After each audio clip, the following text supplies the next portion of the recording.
ज्ञानाञ्जनशलाकया ज्ञानाञ्जनशलाकया चक्षुरुन्मीलितं येन तस्मै श्रीगुरवे नमः।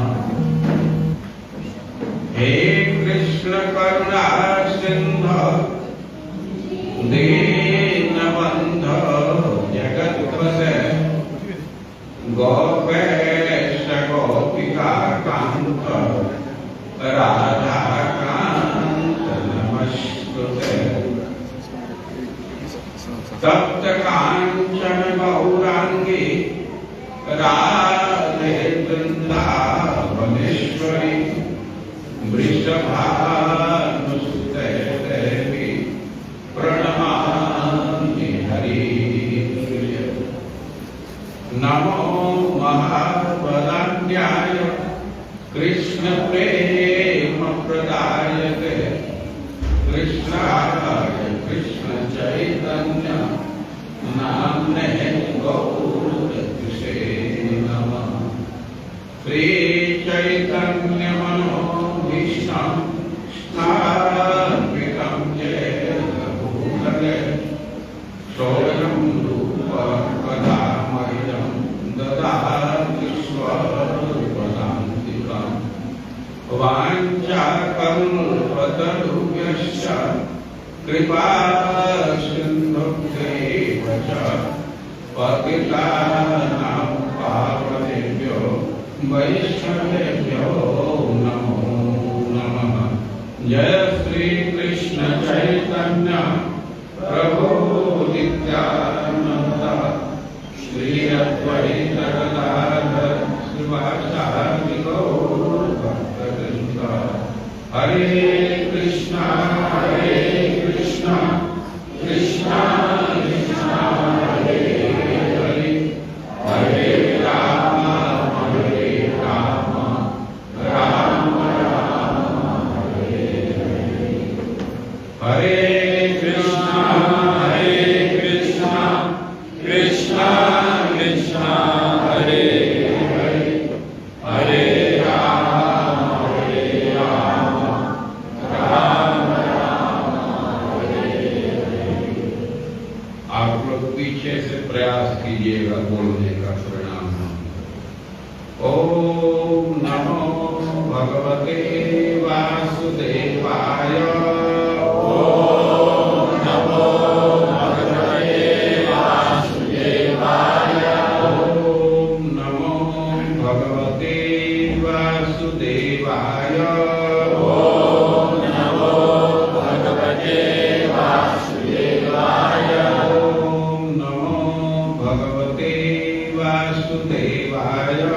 ओम नमो भगवते वासुदेवाय। कृष्णाय वासुदेवाय कृष्णाय वासुदेवाय देवकी नंदनाय च देवकी नंदनाय च नंद गोपकुमाराय नंद गोपकुमाराय गोविंदाय नमो नमः।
आयोजन किया गया है बहुत ही पवित्र स्थान है। भगवान शिव के चरणों में बैठ करके हम लोग भागवत का श्रवण कर रहे हैं। कल आप लोग सुने तो परीक्षित महाराज विदुर जी मैत्रेय जी से कैसे मिले और इस विषय में प्रश्न किए। विदुर जी अपने घर के परिस्थिति से, अपने परिवार की परिस्थिति से असंतुष्ट होकर के तीर्थ में निकल गए। तीर्थ के क्रम में जब वो मथुरा क्षेत्र में आए तो उद्धव जी से उनकी भेंट हुई। उद्धव जी यादवों के विषय में बतलाए और बतलाए कि हम तो भगवान से अलग हो गए और उनके विरह को शांत करने के लिए हम यहाँ आए। ये अभी बतलाए कि भगवान से अलग होने पर हम बहुत कातर हो रहे थे, बहुत कष्ट हो रहा था और हमको सांत्वना देने के लिए, हमको स्थिरता प्रदान करने के लिए भगवान ने श्रीमद् भागवतम का ज्ञान दिया, भागवत का उपदेश दिया, आत्म तत्व का ज्ञान दिया। और विदुर जी अपनी लालसा प्रकट किए कि हम भी उस ज्ञान को सुनना चाहते। अब उद्धव जी उनको बतलाए कि मर्द लोग जिहाद करता, जब भगवान अपने लीला का संवरण कर रहे थे, इस लोक को छोड़ रहे थे, अपने धाम में जा रहे थे और मैत्रेय जी को यह निर्देश दिए कि इस ज्ञान को विदुर को तो बतला देना। विदुर जी भगवान को बहुत प्रिय और आप मैत्रेय ऋषि के पास जाइए। आप लोग कथा सुने कि हरिद्वार में उद्धव जी मैत्रेय ऋषि के पास पहुंचे।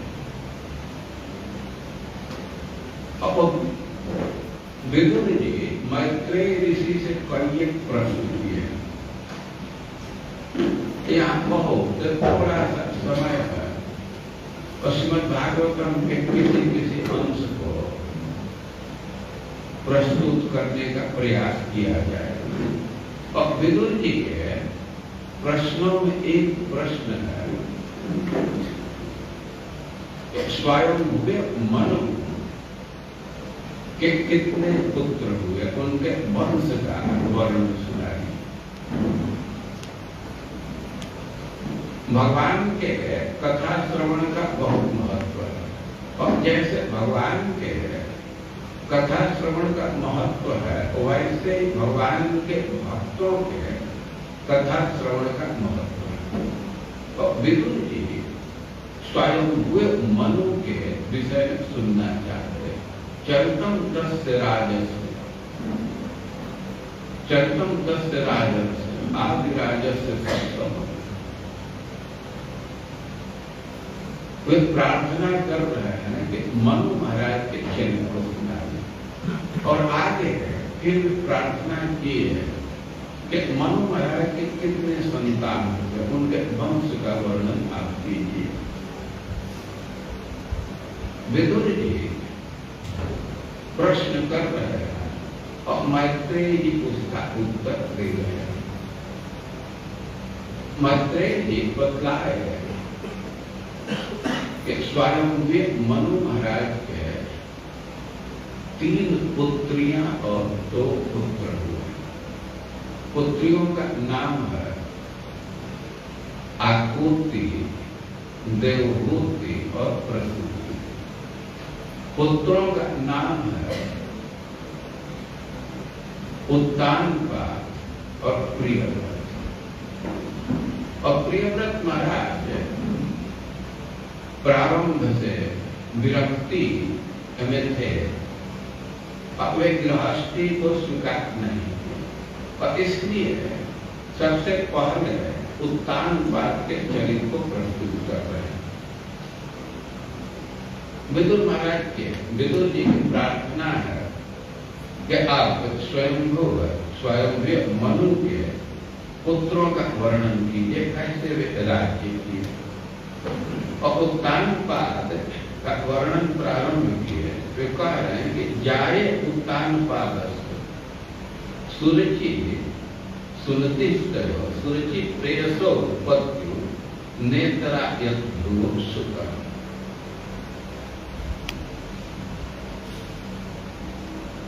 स्वयं मनु के पुत्र हैं उत्तानपाद, अब उत्तानपाद का चरित्र प्रारंभ कर रहे हैं।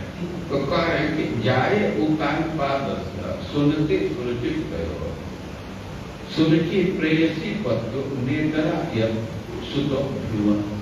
कि उत्तानपाद के दो पत्नियां थी, एक का नाम था सुनीति और एक का नाम है सुरुचि। लेकिन तय उन दोनों पत्नियों में सुरुचि प्रेयसु पत्नी,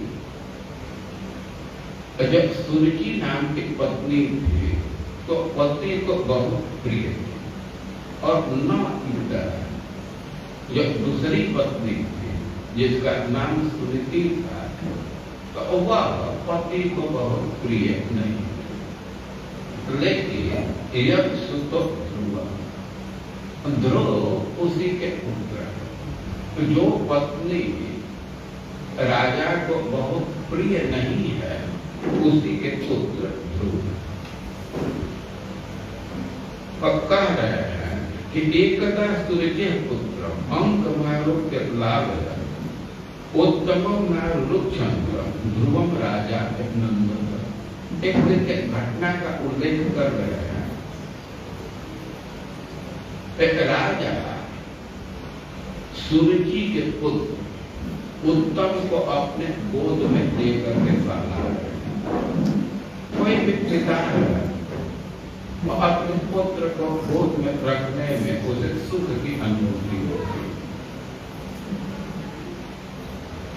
सच्चाई यह है कि गृहस्थी जीवन में तो बहुत टेंशन रहता है, लेकिन व्यक्ति जब अपने पुत्र को सहलाता है, गोद में रखता है, और उस समय वह कुछ शांति अनुभव करता है। और उत्तानपाद अपने सिंहासन पर बैठे थे और सुरुचि के पुत्र उत्तम को गोद में लेकर लाले उसको सहला रहे थे, उसको खिला रहे थे। और आरुक्षम ध्रुवम राजा न अभ्यनंदत। और बगल में ध्रुव महाराज थे। अब वे देखे कि हमारे भाई को, हमारे छोटे भाई को पिताजी गोद में रखे हैं, और ध्रुव महाराज भी गोद में चढ़ना चाहते, सिंहासन पर चढ़ना चाहते। अब बार बार प्रयास कर रहे थे। आरुक्षम वे सिंहासन पर चढ़ने का प्रयास कर रहे थे। ऐसे बच्चों में देखा जाता है कि माता पिता एक बच्चे के साथ जैसा व्यवहार करते हैं तो दूसरा बच्चा भी वैसा ही चाहने लगता है। हम लोग तो कभी कभी देखते हैं ट्रेन में कि माता पिता अपने बच्चों को लेकर के चल रहे हैं, यात्रा कर रहे हैं, तो एक बच्चे को ऊपर बर्थ पर बैठाए तो दूसरा भी कहता है कि हम भी वहीं चढ़ेंगे। अब उसको बैठाने के लिए दूसरे को नीचे उतार के उसको बैठा तो कहेगा कि हम भी नीचे जाए। यह स्वाभाविक बच्चों में प्रवृत्ति होती है। और पिताजी उत्तम को सहला रहे हैं, उत्तानपाद उत्तम को गोद में लेकर के सहला रहे हैं, और ध्रुव भी उनके गोद में चढ़ना चाह रहे, बार बार प्रयास कर रहे हैं, लेकिन राजा ध्रुव को उठा नहीं रहे, उनको लिफ्ट नहीं दे रहे। तथा चित्रमाणम सपत्नस्तनयम ध्रुवम सुरुचि श्रीवतो राज्य शीर्ष महागर्भिता। उत्तम की मां सुरुचि वही थी और अपने सौत बेटे को देख रही थी कि वह राज सिंहासन पर चढ़ना चाह रहा है। वो बार बार प्रयास कर रहा है, लेकिन राजा तो उसको उठा नहीं रहे, लेकिन फिर भी वो अपना प्रयास नहीं छोड़ रहा। और उसके उस प्रयास को देख कर श्रीवतो राजा को सुनाते हुए उच्च स्वर में कहने लगे ध्रुव से कि न बक्सा निपते देखना भगवान नारोग मर शेष महाराज गर्विता। राजा उसको स्नेह देते थे, बहुत प्रेम करते थे, तो बहुत गुमान में रहते थे और अपने सौत के पुत्र से डाह रखती थी। शेष महाराज गर्विता उसको जलन हो रहा था कि हमारे पुत्र का बराबरी करना चाहता है, वो भी राजा के गोद में बैठना चाहता है और उसको सहन नहीं हो रहा था, उसको जलन हो रहा था। और बड़े उच्च स्वर में वह बोलने लगे, इतना उच्च स्वर में बोल रही थी कि राजा स्पष्ट सुने तो कह रही है कि न बक्सा विपत्ति घटना भगवान आरोग मर। वो ध्रुव को संबोधित करके कह रही है, लेकिन राजा को भी सुना रही है और ध्रुव से कह रही है बेटा तुम राजा के सिंहासन पर नहीं चढ़ सकते। न बक्से निपते देखना भगवान आरोग मर। तुम राजा के सिंहासन पर चढ़ने के योग्य नहीं। ध्रुव मानो कहे कि क्यों नहीं योग्य है, हम उनके पुत्र हैं और पुत्र का अधिकार होता है अपने पिता के सिंहासन का। तो कह रही है कि न गृहीत हो मया यत्व उपचावत निपात। ऐसे हाँ मैं मानती हूँ कि तुम राजा के पुत्र हो, लेकिन फिर भी राज्य सिंहासन के अधिकारी नहीं हो, उसके योग्य नहीं हो। क्यों? तो कहते इसलिए कि तुम हमारे कोख से जन्म नहीं हुए। उसका आशय है कि राजा का पुत्र होने से वो राज सिंहासन का अधिकारी नहीं हो सकता। राज सिंहासन को प्राप्त होने के लिए रानी का पुत्र होना पड़ेगा, राजा का पुत्र होने से अधिकार नहीं। कह रही है कि तुम इसके योग्य नहीं। और बालों से नागमानम अन्य स्त्री गर्भ समुद्रम नूनम वेद भगवान जैसे दुर्लभ है मनोरथ। अब बालों से अभी तुम बालक हो, तुमको यह पता नहीं है कि तुम दूसरे स्त्री के गर्भ से जन्म लिए, इसी से ऐसा मनोरथ कर रहे हो। ये दुर्लभ मनोरथ है, तुमको ज्ञान नहीं है कि तुम हमारे गर्भ से जन्म नहीं लिए, तुम दूसरे स्त्री के गर्भ से जन्म लिए, इसीलिए ये राज सिंहासन का मनोरथ कर रहे हो। लेकिन तपसा राज्य पुरुषम तस्तेवानुग्रहीण में गर्भे तुम साधयात्मा यदिच्छति निपातन। लेकिन तुमको राजा के गद्दी की इच्छा है, तुम चाह रहे हो कि राज सिंहासन पर बैठे, तो तुम एक काम करो, तपसा राज्य पुरुषम, तुम तपस्या करो और तपस्या से भगवान को प्रसन्न करो, उनको संतुष्ट करो और उनकी कृपा से तुम अपने को हमारे मुख में लाओ, हमारे गर्भ में लाओ, तब तुम राज्य सिंहासन का अधिकारी हो सकते हैं। देखिए कितना गुमान में बोल रही है कि तपस्या करो, भगवान को प्रसन्न करो और अपने को हमारे गर्भ में लाओ, तब तुम राजा के आसन को प्राप्त करो। मानो अब भगवान भी स्वतंत्र नहीं है, उनको भी उसके माध्यम से जाना पड़े। अरे जिस पर भगवान प्रसन्न हो जाए तो क्या नहीं प्रदान कर सकते, लेकिन इसको इतना गुमान है, इतना घमंड है कि कह रहे कि भगवान को खुश कर दे और अपने को मेरे गर्भ में लाओ।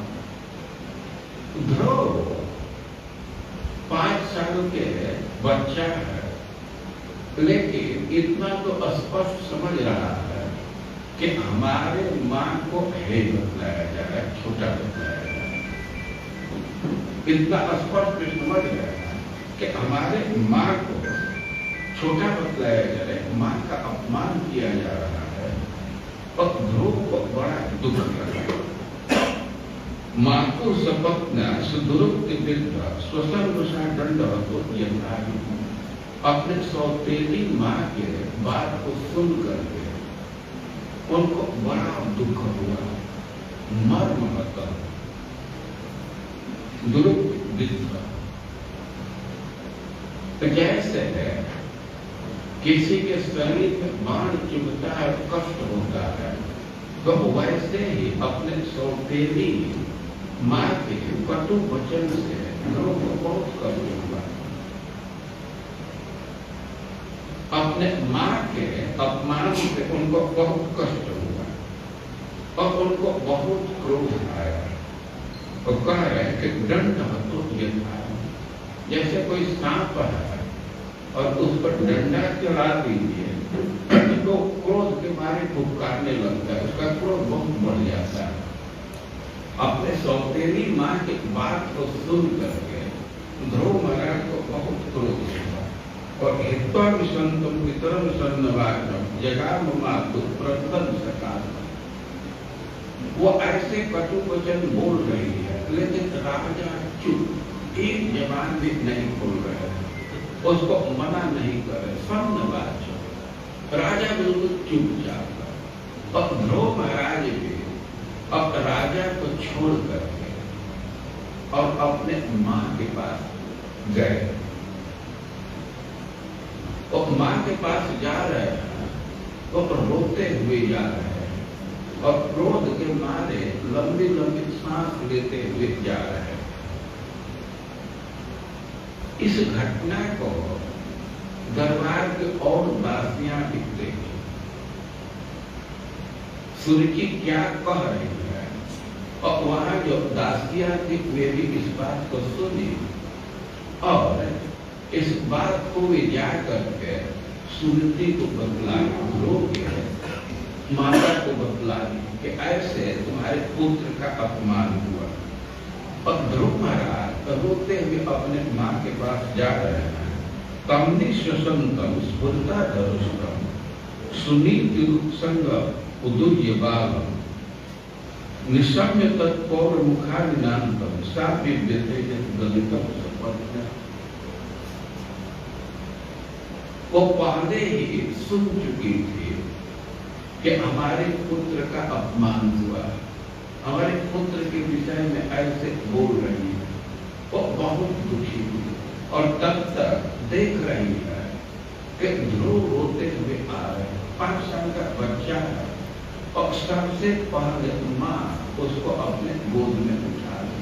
बच्चा रो रहा, क्रोध में है, लेकिन कह रहे हैं कि उत्संगे उदुरी, सबसे पहले अपने गोद में बैठाई और ध्रुव से कहने लगी कि महामंगलम सात परेश मनसा घूमते जन्म पर दुख दस्य। और बेटा तो दूसरे का अमंगल मत सोचो।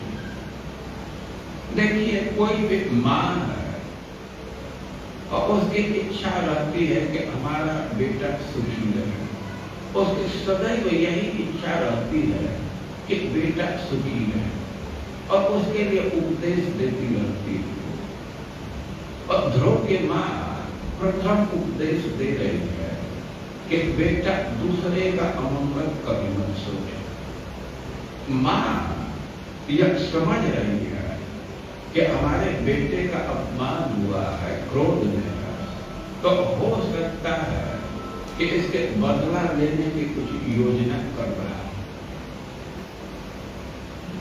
तो कुछ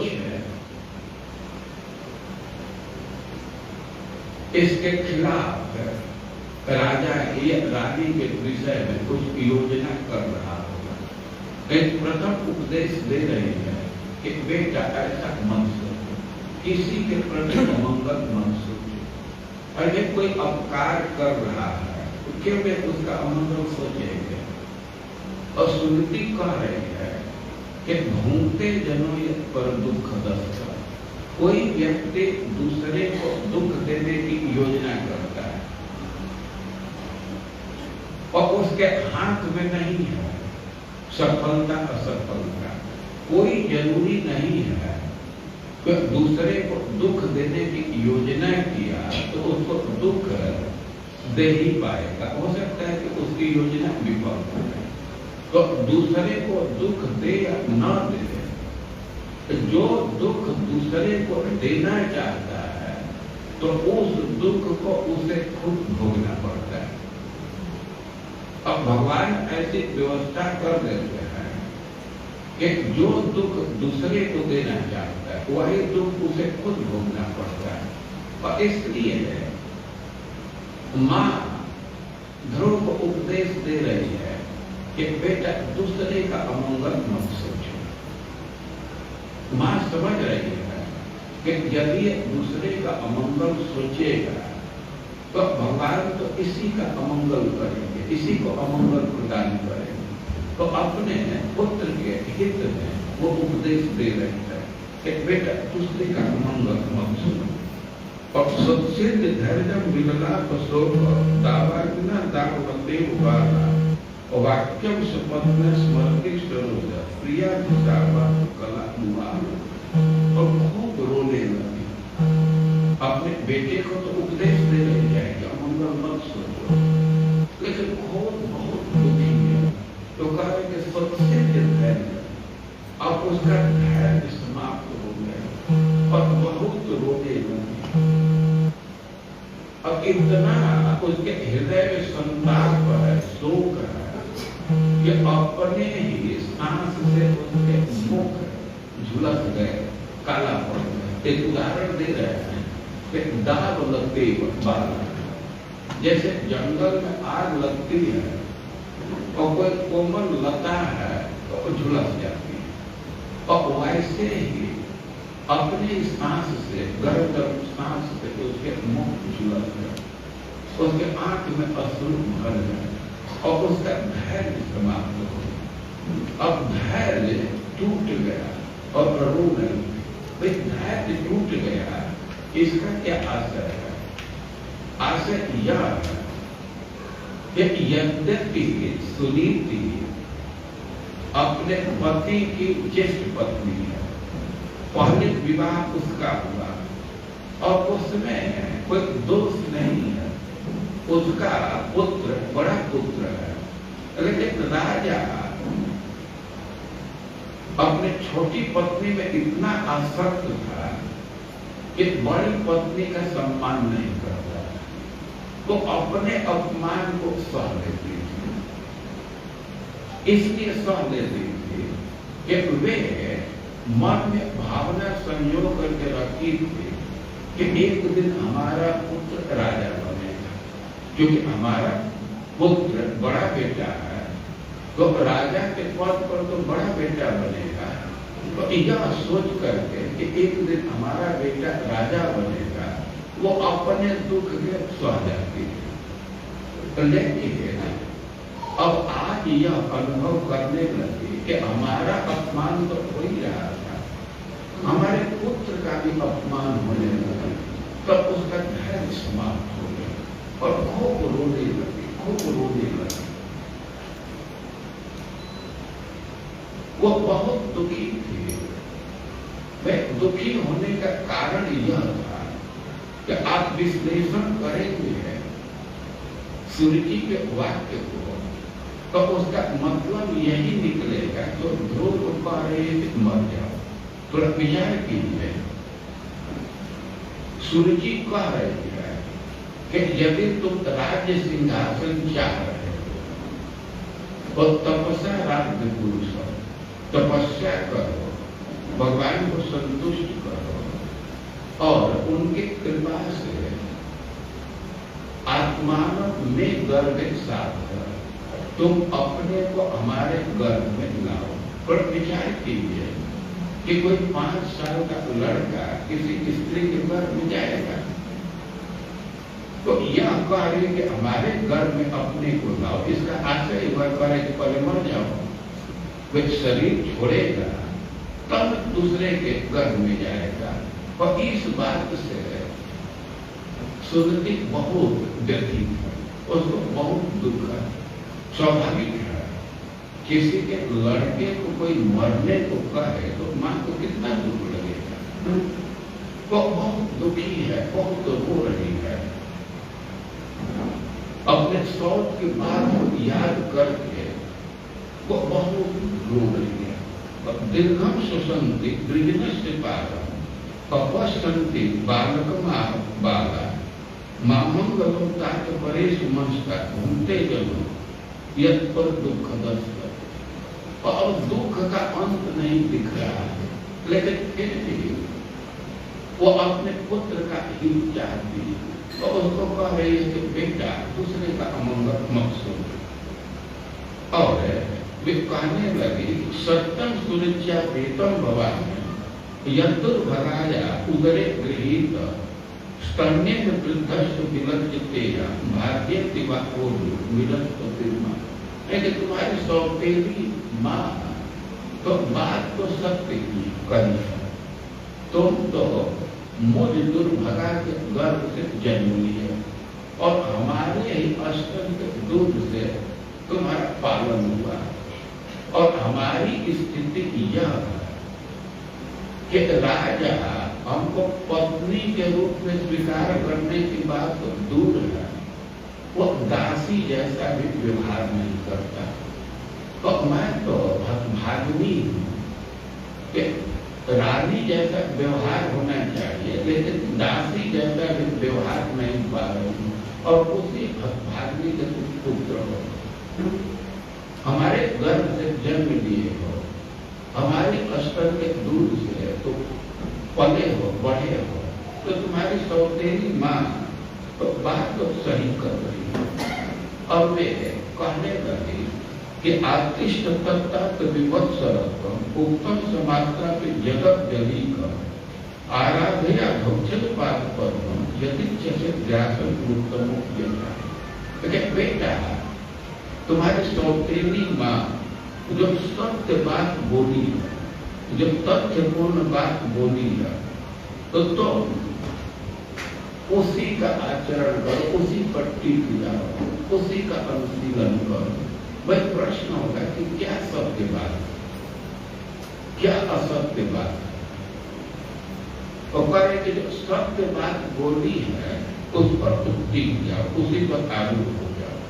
आतिष्ठ तत्ता विमत्सरत उत्तम समाचार में जगह अव्यली कर, जो कायदे की बात है उसको स्वीकार कर, जो फालतू बात है उसका त्याग कर। एक प्रश्न होगा कि क्या कायदे की बात है और क्या फालतू बात।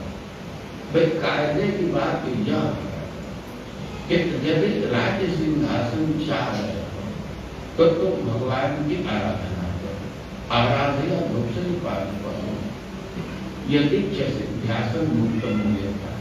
और फालतू बात यह है कि तुम मुझको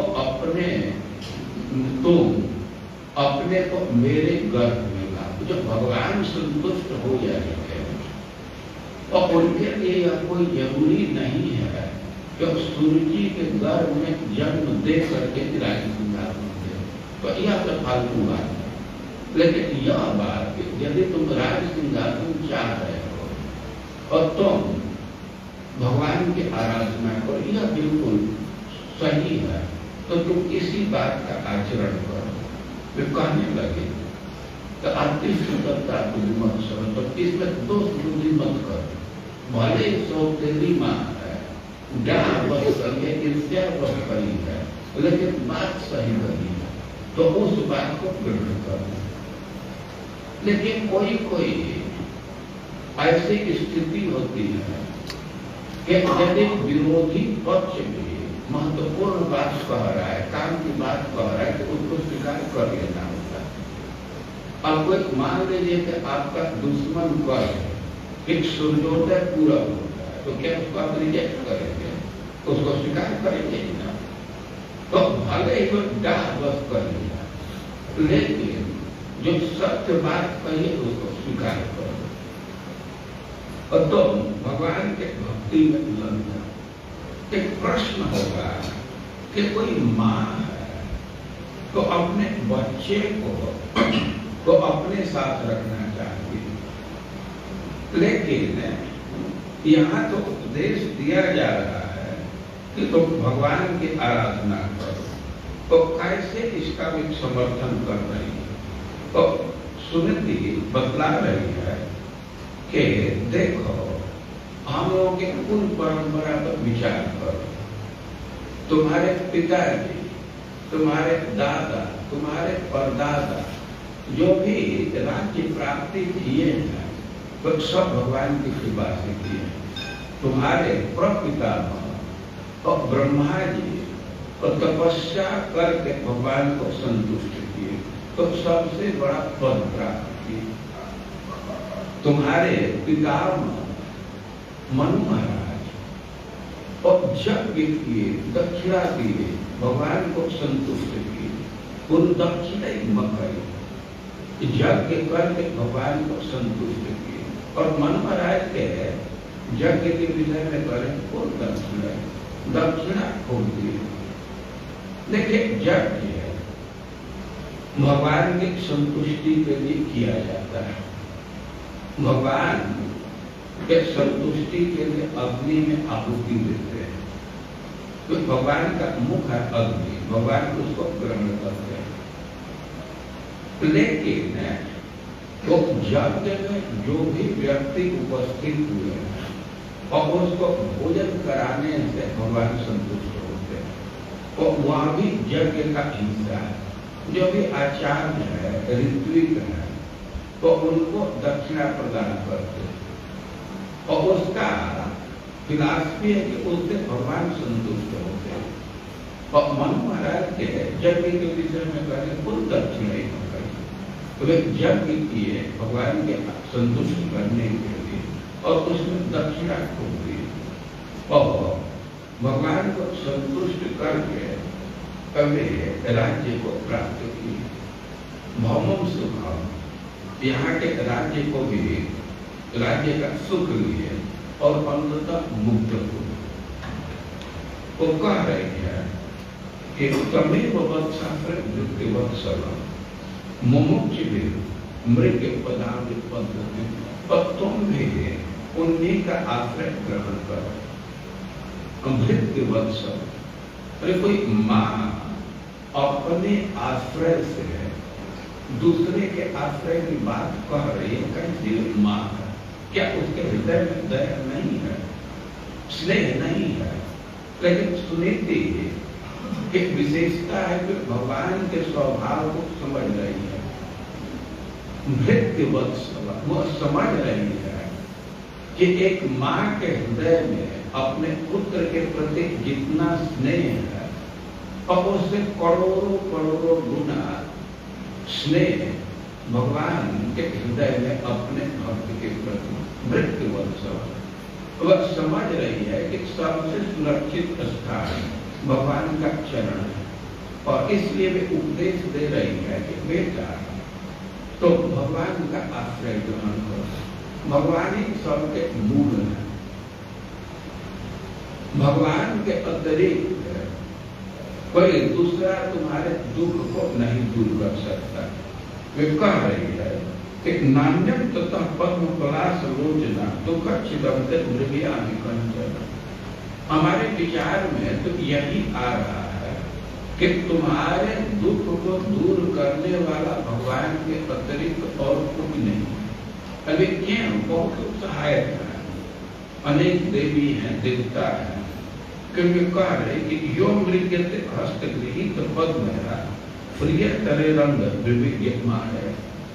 वे देवी देवताओं की स्थिति को बतला रही है कि जरूर देवी देवता है, लेकिन उनकी स्थिति है कि वे लक्ष्मी जी का कृपा कटाक्ष चाहते अपने पद में उन्नति के लिए, पद की स्थिरता के लिए वे चाहते हैं कि लक्ष्मी जी हमारे तरफ दृष्टि रखें, अनुकूल भाव से देखें। और लक्ष्मी जी तो भगवान का अन्वेषण करती रहती है। और इस संसार में चाहे कोई मनुष्य है, नेता है, देवता है, कोई भी है, तो लक्ष्मी जी के पीछे है और लक्ष्मी जी भगवान के पीछे है। और इसलिए तुम्हारे दुख को दूर करने वाले भगवान ही है। कभी कभी व्यक्ति इस बात को नहीं समझ पाता और कुछ लोग बहुत आसानी से इस बात को समझ जाते हैं। संत समाज में एक घटना प्रचलित है, चर्चा में रहता है। वो घटना इस प्रकार है कि एक बार कोई व्यक्ति कुछ मांगने के लिए अकबर के दरबार में, वो अकबर से कुछ मांगना चाहता था। तो अकबर कहे कि ठीक है, आप बैठिए। उनको बैठा दिया और वो खुद दुआ मांगने लगा, अब नमाज पढ़ने लगा। वो जो व्यक्ति गया था उसको बड़ा आश्चर्य है कि बार बार किसको प्रणाम कर रहा है, ये क्या कर रहा है। और जब वो अपना प्रार्थना पूरा कर लिया और पूछा कि आप क्या कर रहे हैं, और कहा कि हम खुदा से प्रार्थना कर रहे हैं, उनसे कुछ मांग रहे हैं। और उस व्यक्ति के मन में विचार आया कि ये खुद ही खुदा से मांग रहे हैं, तो हम ही क्यों नहीं उन्हीं से मांगे, क्यों किससे मांगे। और वहां से लौट और सुनती कह रही है कि नान्यम तथा पद्म पलाश रोचना दुख छिदंत मृग्यान, एक भगवान को छोड़ करके तुम्हारे दुख को दूर करने वाले मैं किसी अन्य को नहीं देख रही, क्योंकि इस संसार में सब लोग लक्ष्मी जी के पीछे और लक्ष्मी जी भगवान के पीछे। जो भी किसी व्यक्ति का कुछ सहायता करता है तो भगवान की शक्ति नहीं करता, मूल भगवान है। तो वो उपदेश दे रही है कि तुम अपने सौतेली मां के सही वचन पर टिक जाओ, तुम भगवान की आराधना करो यदि तुम्हें राज सिंहासन की इच्छा है। उन्हीं के चरण का आश्रय, छोटा सा बच्चा है, वे कैसे ईश्वर की आराधना करे। तो वह भी बता रही है कि अनन्य भाव निज भाव भावित है, निज धर्म भावित है, मनस अवस्था पे वजह से पूछ और भक्ति से अपने हृदय को शुद्ध करो और हृदय में भगवान को स्थापित करके तो उनकी आराधना करो, उनकी पूजा करो। क्योंकि कोई कोई कृत्य है कि उसमें सबका अधिकार नहीं। जैसे कोई यज्ञ करना चाहिए और उसके लिए कोई एक नियम, यज्ञ में बैठने के लिए पत्नी की आवश्यकता होती, पति पत्नी एक साथ बैठे। लेकिन कोई कोई चीज है कि उसमें सबका अधिकार, जैसे भक्ति योग है और इसमें सबका अधिकार है, चाहे बालक हो, वृद्ध हो, गृहस्थ हो, विरक्त हो, अब इसका कोई बंधन नहीं है। भक्ति कोई भी कर सकता है, कहीं भी कर सकता है और कभी भी कर सकता है। इसमें देश काल और अधिकारी का बंधन नहीं। और सुनते उपदेश दे रही है तो निरंतर भावी है। भक्ति में तुम्हारा अधिकार है, भक्ति से अपने हृदय को शुद्ध करो और भगवान को उसमें स्थापित करके उनकी आराधना करो। तो एवं जब संजल्पित मातु यद्यपि माता तो बहुत स्वस्थ चित्त से उपदेश नहीं दे रही थी, वो खुद दुखी थी और रोते रोते ध्रुव को समझा रही थी। और माँ तो राकड़ अर्थात लेकिन अपने माँ के बात को सुन करके ध्रुव अपने को थोड़ा नियंत्रित किए, बहुत विकल हो रहे थे, वो अपने को स्थिर किए और निश्चक्रात्मक पितुपुरा अपने पिता के घर से निकल गए, अपने पिता के नगर से निकल गए। देखिए कुछ अपने विवेक की आवश्यकता होती है। हम लोग किसी को भक्ति करने को कहते हैं तो व्यक्ति कहता है कि हाँ भगवान कराएंगे तो हम कर लेंगे, वो तो ठीक है, भगवान तो कराएंगे, लेकिन कुछ अपना भी संकल्प होना चाहिए। जब तक अपना संकल्प नहीं रहेगा और उसको गुरु भगवान कोई भी सहायता नहीं कर पाता। कुछ अपना संकल्प चाहिए, कुछ अपनी बुद्धि चाहिए। ध्रुव महाराज वो 5 साल के बच्चे हैं, लेकिन उनको इतनी बात समझ में आ रही है कि भक्ति करने के लिए घर का वातावरण ठीक नहीं है। यहाँ तो बहुत विवाद है, टेंशन है, करकराहट है और भक्ति के लिए शांति का स्थान चाहिए। ये घर का वातावरण ठीक नहीं है और वे घर से निकलना है। और कोई भी व्यक्ति भक्ति करना चाहता है, माया को पार करना चाहता है और उसके न्यूनतम योग्यता है कि उसको संसार से असंतोष होना चाहिए। उसको यह बात समझ में आ जानी चाहिए कि जो गृहस्थी का जीवन है, संसारिक जीवन है, इससे सुख की प्राप्ति नहीं हो सकती। श्रीमद् भागवतम में एक प्रश्न उठाया गया। राजा निमि ने योगेश्वरों से प्रश्न किया कि कोई व्यक्ति आसानी से भगवान की माया को कैसे पार कर सकता है?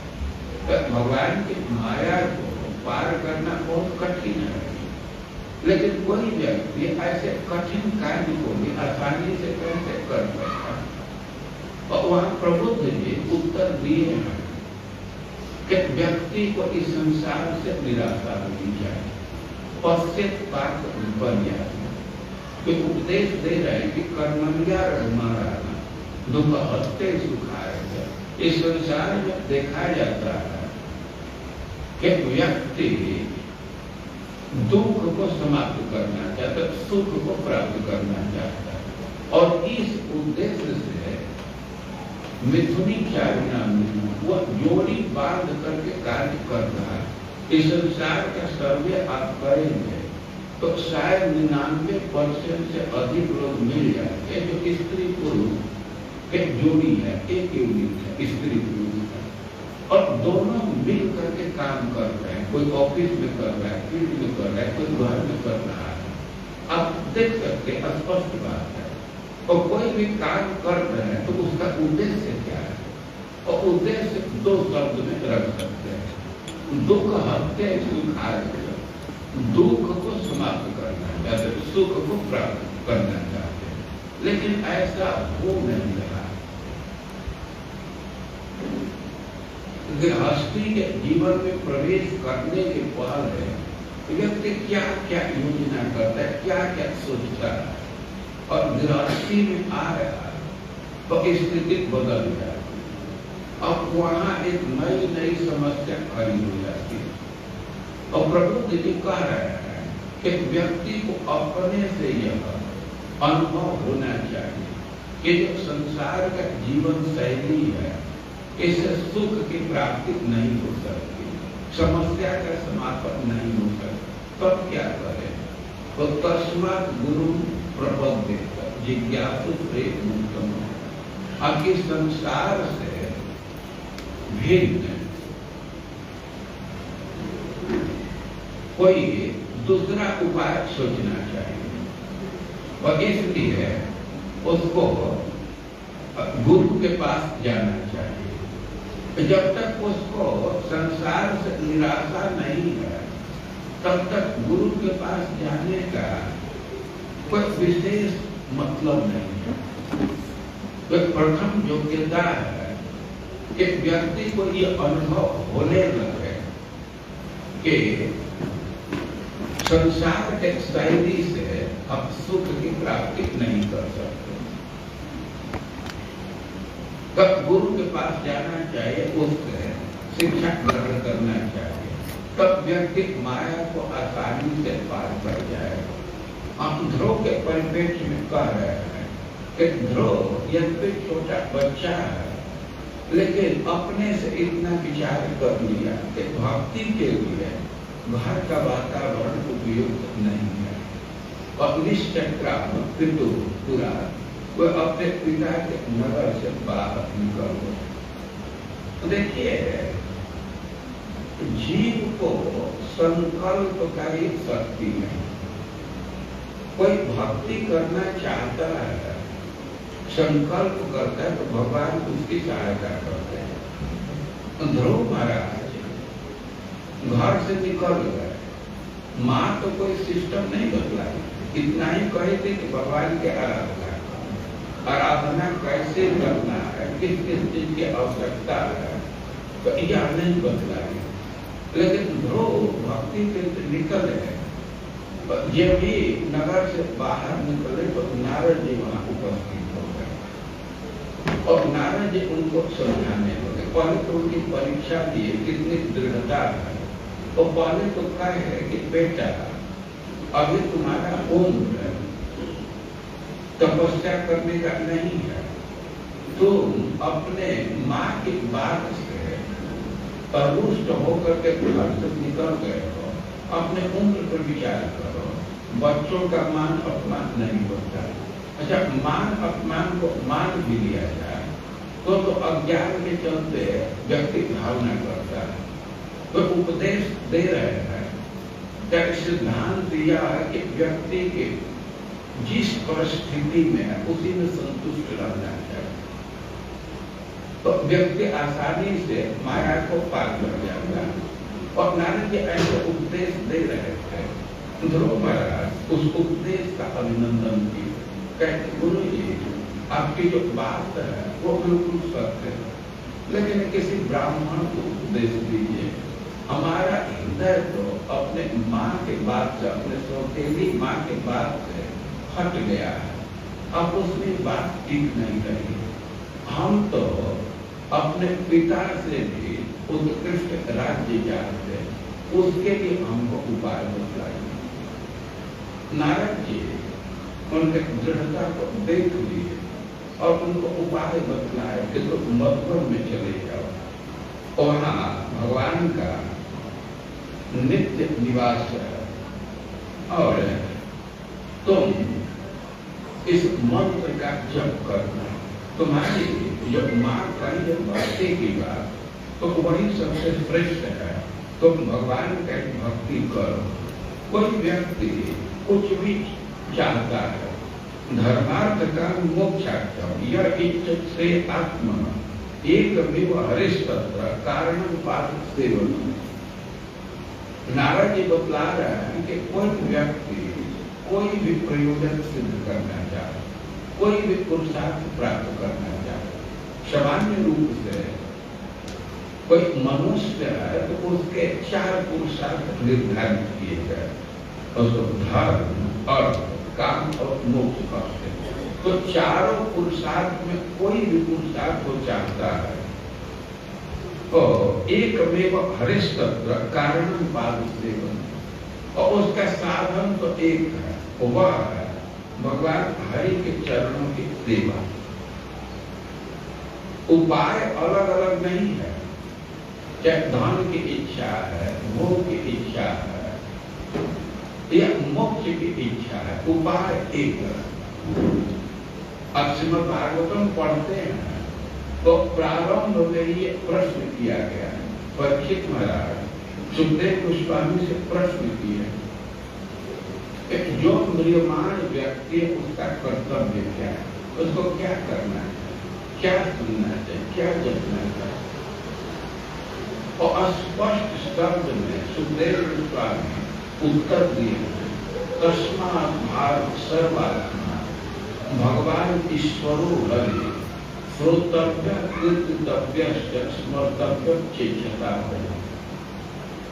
सबसे बड़ा साधन है भगवान के विषय में श्रवण करना, श्रोतव्य, और भगवान के गुणों का कीर्तन करना, उनके नाम का कीर्तन करना, उनके लीला का कीर्तन करना और भगवान का स्मरण करना। और सबसे बड़ा साधन बदला है श्रवण, कीर्तन और स्मरण। लेकिन मानव फिर भी परीक्षित महाराज पूछे कि वे तीनों में कौन सबसे श्रेष्ठ है। तीनों को मानते हैं कि श्रेष्ठ है, लेकिन इसमें सबसे श्रेष्ठ कौन है। तब आगे सुखदेव गोस्वामी बोले इच्छता अकुतो एतत् निर्विद्यमान इच्छता अकुतो योगिनां निर्णीतम हरे नामान कीर्तन। अब एक सिद्धांत दे रहा है कि इस संसार में अनेक प्रकार के लोग हैं। अब संसार के लोगों का अध्ययन करेंगे और वर्गीकरण करेंगे तो आप पाएंगे कि कुछ लोग एतत् निर्विद्यमान इच्छा, कुछ लोग ऐसे हैं कि अभी भोग की इच्छा है, ये योजना कर रहे हैं, विवाह हो जाए, नौकरी लग जाए, दुकान की प्राप्ति हो जाए, कोई व्यवसाय खड़ा हो जाए, अब उनकी इच्छा है, इच्छा यह एक ग्रुप है। लेकिन एक ग्रुप ऐसा मिलेगा कि अब वो बहुत कष्ट अनुभव कर रहा है और उसके मन में इच्छा बार बार आ रही है कि घर गृहस्थी का त्याग करके कहीं एकांत में रहता, शांति से रहता, वहीं भगवान की भक्ति करता। तो एक ग्रुप ऐसा मिलेगा और एक ग्रुप है जो कि ना अब छोड़ने पकड़ने के फेरा में नहीं, भक्ति में लगे हुए। और सुखदेव गोस्वामी कह रहे हैं कि कोई भी ग्रुप जब संसार को अभी पकड़ना चाहता है, भोग को जुटाना चाहता है या संसार को त्यागना चाहता है, या अब इससे ऊपर होकर के कोई स्थिर हो गया, साधना लग गया, कोई भी ग्रुप हो अकुतो ऐसा मार्ग जिसमें किसी प्रकार का कोई भय नहीं, किसी प्रकार का खतरा नहीं, तो वह हरे नाम कीर्तन, भगवान के नाम का कीर्तन करना। और कोई भी ग्रुप है सुरक्षित मार्ग है। यहाँ नारद जी उपदेश दे रहे हैं ध्रुव को कि धर्मार्थ का मोक्ष यह इज्जत से आत्मा। व्यक्ति कोई भी पुरुषार्थ चाह रहा है, या धन चाह रहा है, भोग चाह रहा है, स्वर्ग चाह रहा है या मोक्ष चाह रहा है, और एकमेव हरिस्तत्र कारणम पादुते, साधन एक है और वह है भगवान के चरण की भक्ति करना, उसका सेवन करना। और तुम मधुबन में चले जाओ और वही भगवान की भक्ति करो। अबे मंत्र बतलाए और कहे कि तुम पवित्रता पूर्वक इस मंत्र का जप करना। स्नात्वा तस्मिन् कालिंद्या संदेश में कृतोचिता में निवसन तत्तात्मन कल्पितासन। वे बतलाए कि तुम यमुना जी में 3 बार स्नान करो और आसन पर बैठ करके भगवान का ध्यान करके इस मंत्र का जप करो। और मंत्र जप करने का उपदेश दिए और कहे कि जो भी साधन सुलभ हो, फूल पद घास, और उसी से भगवान की अर्चना करो। तो मतलब है कि जल से या फूल से भगवान की अर्चना करो, बहुत सामान जुटाने की जरूरत नहीं। जो वस्तु सुलभ है तो उसी में से कुछ छांट करके भगवान को अर्पित किया जा सकता, उसी से चुन करके भगवान को अर्पित किया जा सकता। तो कह रहे कि सगले सुखिल माले बन्ने फूल मूल फलादि साष्टांग पुरे चार्य तुलस्या क्रिया प्रभु। तो दूब एक घास है, दूब से या तुलसी के पत्ता से या कोमल कोमल पल्लव से फल से भगवान के अर्चना करो, तो शीघ्र ही भगवान का दर्शन पा जाओ। और नारद जैसा उपदेश दिए और ध्रुव महाराज वैसा ही आचरण किए। वे मधुबन में गए और तपस्या में लग गए।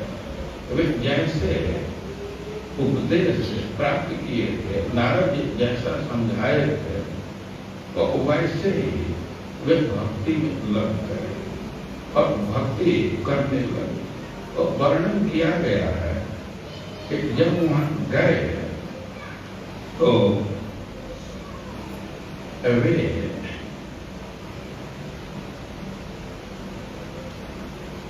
त्रिरात्रांते कपित्थ बदरासन आत्मवृत्तानुसारेण मासम निर्ज्ञ अर्चय हरि। वे जो भी पत्र पुष्प था उसे भगवान की आराधना कर रहे थे और अभी भोजन बहुत कम कर रहे। 3 दिन के बाद कपित्थ और बेर का फल खाते। 2 फल का उल्लेख कर रहे हैं, एक बेर का फल और एक कपित्थ फल का। और कहने के 3 दिन पर वे फल खाते थे। ऐसे 1 महीना गुजारते थे, 1 महीना बिता दिए। जब दूसरा महीना प्रारंभ हुआ तो अब 6 दिन के अंतर पर अब उत्तम श्लोक मुपाधावन समाधि, भगवान की भक्ति में कमी नहीं हुई और मन को केंद्रित किए। लेकिन पहले तो 3 दिन पर फल खा रहे थे, अब वे 6 दिन पर केवल जल पीते थे। तो रोज जल नहीं पीते, 5 दिन गैप दिए, 6ठे दिन पीते थे। तो ऐसे दूसरा महीना व्यतीत किए और तृतीय 4 नयन मासम 9वें अभक्षम उत्तम श्लोक कल्पिता। और जब तीसरा महीना प्रारंभ हुआ तो 9 दिन पर केवल अवारित को ग्रहण करते थे। पहले तो प्रथम महीना में 3 दिन पर फल देते थे, दूसरे महीना पर 6 दिन पर जल ग्रहण करने लगे और तीसरे महीने पर तो 9 दिन पर केवल पानी लेते थे अभक्षण। और जब चतुर्थ महीना प्रारंभ हुआ तो कह रहे हैं कि वायु भक्ष जितश्वास ध्यान देव मधारय। और अब केवल 12 दिन पर वे पंचमी मास जितश्वास नहीं, चतुर्थ में वे 12 दिन पर केवल सांस लेते थे और 5वें महीना पर तो सांस पर भी विजय प्राप्त करते। तो ऐसे तपस्या का जीवन व्यतीत कर रहे थे और भगवान का ध्यान कर रहे थे, मंत्र का जप कर रहे थे और भगवान की पूजा कर रहे थे। उसका प्रभाव यह हुआ कि भगवान उनके सामने प्रकट हो गए और उनसे वर मांगने को कहा। लेकिन ध्रुव महाराज कह रहे हैं कि अब आपका दर्शन हो गया, यही सबसे बड़ा वर है। अब हमको कोई दूसरा वर नहीं चाहिए, अब वर देना ही चाहते हैं तो हमें भगवान के भक्तों का संग दीजिए। अब ध्रुव महाराज कठोर तपस्या की और केवल 6 महीने में भगवान का दर्शन प्राप्त करना। भक्ति की विशेषता है कि निष्फल कभी नहीं जाता। भक्ति करने पर सफलता मिलती है, भगवान की प्राप्ति हो जाती है।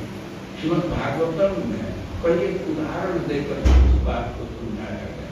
ब्रह्मा जी भगवान से ही कह रहे हैं कि जैसे किसी व्यक्ति को अन्न की आवश्यकता है और खेती करके वे अन्न को प्राप्त कर लेता है। घी की आवश्यकता है और गाय का पालन करके उचित विधि से वो घी प्राप्त कर लेता है। और कोई बिजनेस व्यापार करके अपने जीविका को प्राप्त कर लेता है।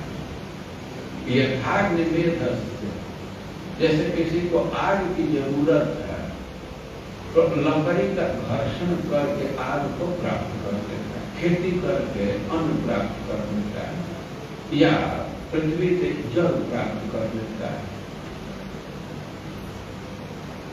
और अब कोई वृत्ति से रोजगार से अपने जीविका को प्राप्त कर लेता है। और जो गए मनुष्य अभियंते, वैसे कोई भक्ति योग करता है तो आपको अपने अधिकार में कर लेता है, अपने हाथ में कर लेता है, आप उसको सुलभ हो जाते हैं। और सही मार्ग का अवलंबन करने से गुणेश बुद्धिया कबूल मदन, इस संसार में रहते हुए व्यक्ति भगवान को प्राप्त कर लेता है। भक्ति जो भगवान को प्राप्त करने का सरल उपाय है। जैसे आज किसी को प्राप्त करना है और दिया सवारी रगड़ा आग मिल जाए, अब कोई कहे कि ना हम इस विधि को नहीं अपनाएंगे, हम तो तपस्या के बल से आग उत्पन्न करेंगे, और यह मुश्किल है, कठिन कार्य है, सफलता नहीं मिलेगी। किसी को अन्न की जरूरत है, वो कह सकता है कि ना हम ये खेती नहीं करेंगे, हम दूसरे विधि से अपनाएंगे, तो सफलता नहीं मिलेगी। हो सकता है कि कोई व्यक्ति अपना सिग्नेचर भी नहीं कर सकता, लेकिन वो खेती का अवलंबन लेता है, कृषि का अवलंबन करता है, तो ट्रक के ट्रक अन्न उत्पन्न करते हैं। कोई कहे कि ना हम खेती नहीं करेंगे, हम लाइब्रेरी में अन्न बनाएंगे, अपने लाइब्रेरी में अन्न बनाएंगे, यह मुश्किल है। पानी धरती से निकाल देते हैं। सही मार्ग का अवलंबन करने से व्यक्ति आसानी से लक्ष्य को प्राप्त कर जाए। और कई उदाहरण दे करके यह सिद्धांत दे रहे कि योगैर मनुष्य अभियंते हित्वा गुणेश बुद्ध्या कवयो वदन्ति। ब्रह्मा जी कह रहे हैं कि व्यक्ति सही मार्ग का अवलंबन करे, भक्ति योग का आश्रय करे, और घर गृहस्थी में रहकर एक गुणेश इसी शरीर में रह करके आपको प्राप्त कर लेता है। ध्रुव महाराज नारद जी के उपदेश को यथावत ग्रहण किया, जैसे वे कहते थे वैसे ही आचरण किया। उसका परिणाम हुआ कि 6 महीने में भगवान का दर्शन किया। भगवान उनको कई सुझाव दिए और अपने से कहे तो तुम राज्य का भोग करो। ध्रुव की इच्छा नहीं थी, वे तो भगवान का दर्शन किए, तो उनके दर्शन से इतना सुख मिल रहा था जब राज्य की वासना समाप्त हो गई। लेकिन भगवान अपनी तरफ से कहे कि पहले इच्छा किए हो, इसलिए राज्य का भोग करो। और उनका विवाह हुआ, भोग किया, और फिर उनको विरक्ति हुई और बद्रिकाश्रम में जा करके भक्ति की, आराधना की, और भगवान उनको विमान भेजे। और ध्रुव उस विमान पर चढ़ करके जो वैकुंठ का एक अंश है, ध्रुव, वह पहुंची। तो इस प्रकार उत्तान पाद के वंश का वर्णन करने के क्रम में मैत्रेय ऋषि ध्रुव महाराज की कथा को प्रस्तुत किए। हम लोगों को जितना समय था और उसके हिसाब से कुछ बात को यह प्रस्तुत करने का प्रयास किया गया। अब श्रीमद् भागवतम के और बातों को हम लोग और सुने। हरे कृष्ण।